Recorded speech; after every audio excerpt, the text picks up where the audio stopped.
Welcome back. In discussions with people about taking a trip to the Holy Land, it can be very surprising to hear what some feel are reasons not to go and visit.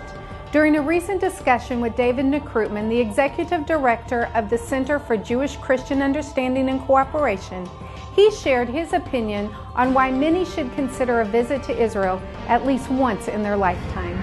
There's a misconception that this is a war-torn country, number one. Number two, we still have riding camels and we don't have the latest cars.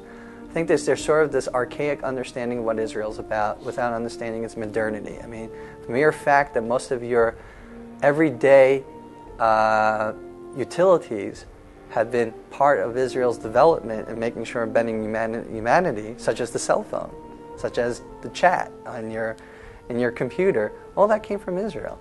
So there's an aspect here that when we're saying a light unto the nations, besides just the word of God spreading out from here, we're also trying to better people's lives.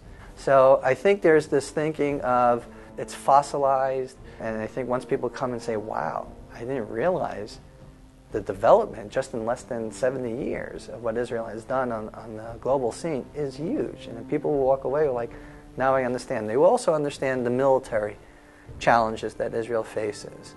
You know, again, we're surrounded by 22 Arab nations. We're the size of New Jersey. And it's complicated going ahead as, you know, post-traumatic syndrome after the Holocaust, then entering into about almost 7 wars during a 7-decade period. How do you deal with the other in the land? How do you deal with your next door neighbors?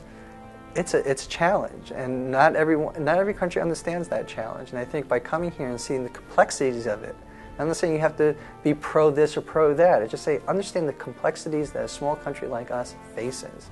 I think a lot of people will walk away with a better appreciation. There are approximately 3 million people that come to Israel.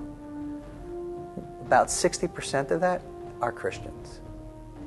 If you look at the total of everything, there are 2 billion people that identify themselves as Christians, but only 2 million come to Israel.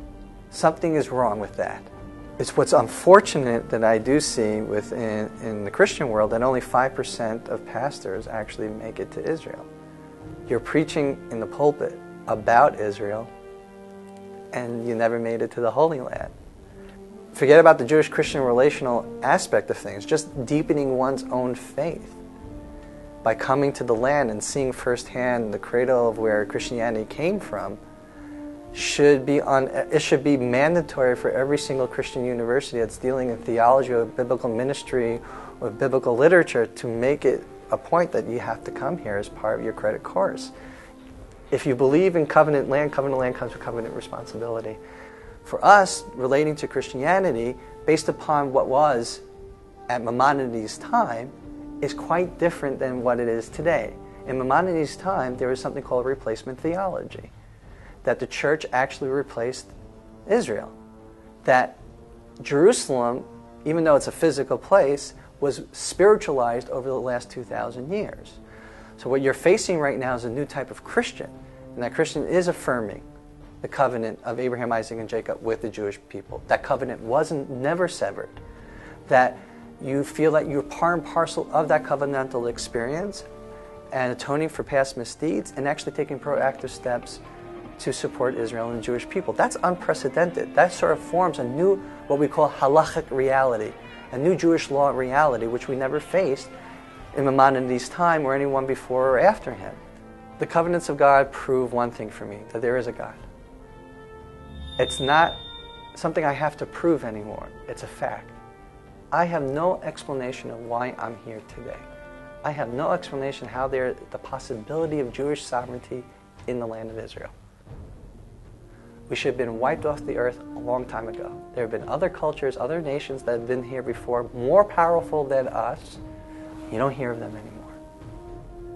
For the mere fact I'm here after Jews have been crying to God of a return back to Israel, and I am that fulfillment, God is no longer needed to be proven. God is a fact. You can walk away coming to Israel and understanding that, I can't ask for anything more.